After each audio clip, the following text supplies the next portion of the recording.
Hello, how y'all doing? I'm Cornbread of Cornbread Outdoor Living, and we're here in Tucker Bottoms, eastern Oklahoma, on the Red River, up off of Cache Creek. What I'm going to do is I'm going to show you how to make a fox set called the nest egg set.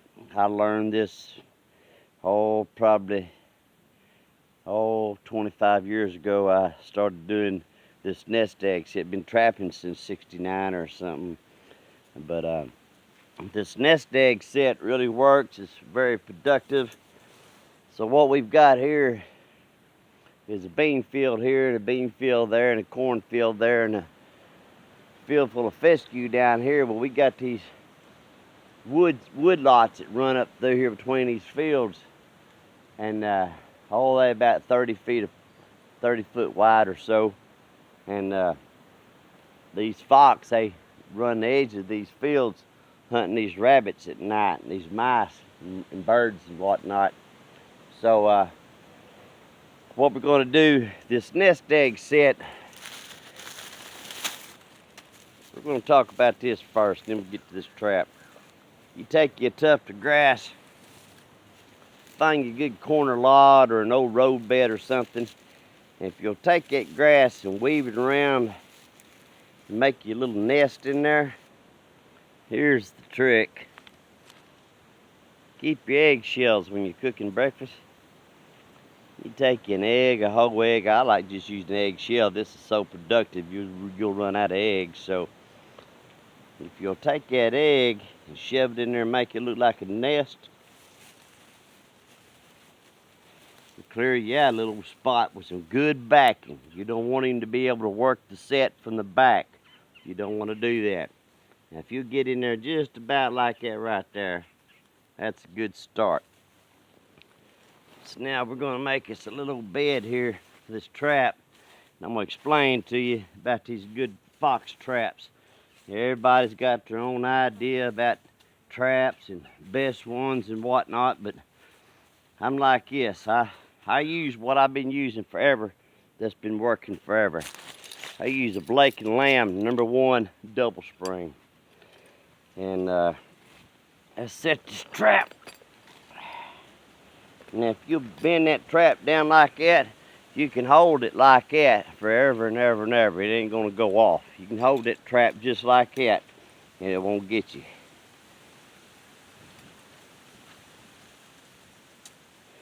Put that pan up there and hook on Mr. Dog. Ease up here, bottom side. There you go. Now, when you're setting traps, footholds, you want to bend them jaws like that, and then you want to pull your jaw down. See, that's not flat. You pull that down, it's flat. Now you pull it down to the hair trigger if you want to. Now, the thing about setting these traps, I see a lot of people make this mistake. You'll set that trap down there, and that jaw will knock the leg out, and you'll catch him by the toes. That's where you catch a lot of toe sets. We don't want no toe sets. We don't want to catch him by the toe. We don't want to do that. We're going to get him up on that foot. So what we're going to do is we're going to put it sideways to where the jaws go up and get the whole foot. Now also what you want to do is you want to set it off to the side just a little bit. I like setting it like that because my papa was an old trapper. He was good. He'd look up at me and he'd say, front left foot, front left foot. So that's going to get him on the front left foot. Now we're going to take this steak. I've just cut me a sharp steak. I'm going to put it through the ring here that I've made. Now I'm going to get back in here a ways. I'm going to take this rock. I don't carry a hammer on the trap line. Too many rocks out there. We're going to get that down there really good. And then we're going to cover that up so it don't look like nothing fresh has been beaten on it. We'll take that old rock and we'll set it back here for a little extra backing. And we're going to set this trap down there solid and pull that jaw down. Now what we want to do is make this look just like the other surround. Now, whatever you do when you're covering up your traps, pick through there and make sure there ain't no sticks. See, there's a little old pecan, a pecan, or wherever you're from, pecking, pecan. Now, I'm gonna dust this son of a gun just like this. Just like that. Now, I want the surrounding from whatever is here. If it's all brown, I don't want to put green leaves on it. If it's green, I don't want to put a bunch of brown leaves on it. We're going to cover that jaw and that petal up. We're going to reach way over here and get some stuff. Make it look like something's clawed around here a little bit anyhow. Now, we about got this son of a gun covered and hid really good from any suspected eyeballs, you know. Now what we're gonna do, we need to run him in it. That's what you call, we're gonna run him in that set. We're gonna get us a bush with some sticks and stuff, and you're gonna kind of like put it over here, put some over here. You don't want him to work in that set. You don't want him to work that set from the back, because it ain't gonna do you no good. And he'll try to get in there too. He'll try to get in there. So what we're gonna do, if you don't want to put too much, because if you pile a bunch of stuff up there, he's gonna ease up in there and say, that don't look right. I'm gonna go on down the road. He's thinking about chicken tonight, but he don't want none that bad. So one of the things that I like to do, my pappy taught me years ago, is you want to put a stepping stick over here. Now see, Mr. Fox, coyote, bobcat, they want to be quiet. They're predators, like me. We're hunting. We're looking for food or whatnot.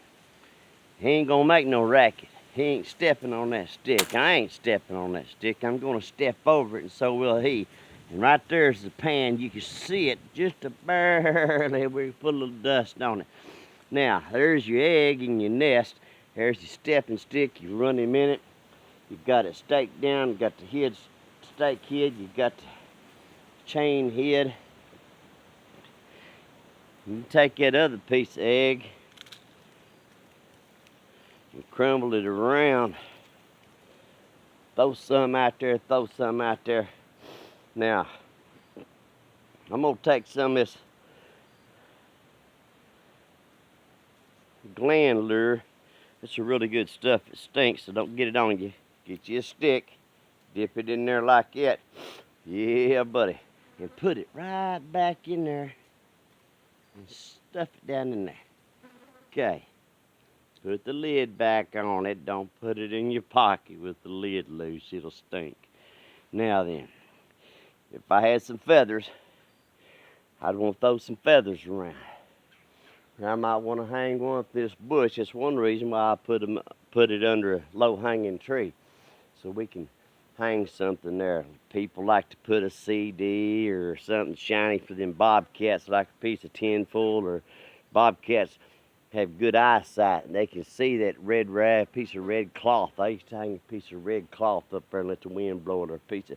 But for these fox, a little gland lure, a couple of feathers, and they got a really good nose, and they'll smell that gland lure as they're hunting down through here. The edge of that, looking in here, hunting in that, looking out here, they're gonna see that, and they're gonna see that feather hanging up there. And they're gonna smell that. He's gonna ease around here. And when he puts his little old foot up over that, he's just gonna touch that pan right there. He's gonna want that egg. Well, he's gonna hit that right there. Well, it's got him. It's got him.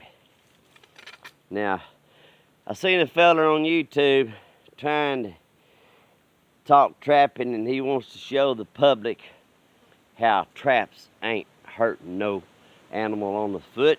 So he takes a trap that's loose as this stick, has two sticks, just loose as this, and he sets it, little number 1, single spring, and it was just about to fall apart, and he put his hand in it, and it snapped on his hand. And he tried to show the public how trappers ain't bad people. Well, he's not a trapper. I'm a trapper. That trap right there has been, I've got a whole bunch of these, and I've been using them since me and Papa was trapping, and Daddy and my uncles. And I can set that trap, it's probably 30 years old. I can set that trap, and if you can stick your hand in there and not squall like a pig under a gate, I'll give you a dozen of them just like it, but you ain't gonna do it. So that guy that stuck his hand in that trap, it was a trap that's mighty near gone anyhow. Now, when Mr. Fox gets in there, he's gonna go round and round. He's gonna wrap up on some of that stuff, but he ain't gonna get loose.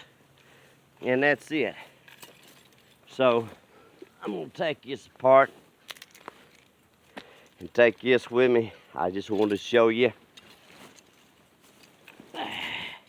That's the nest egg set for Fox. And it's very productive. He's #1 double spring Blake and Lamb and Victor 11.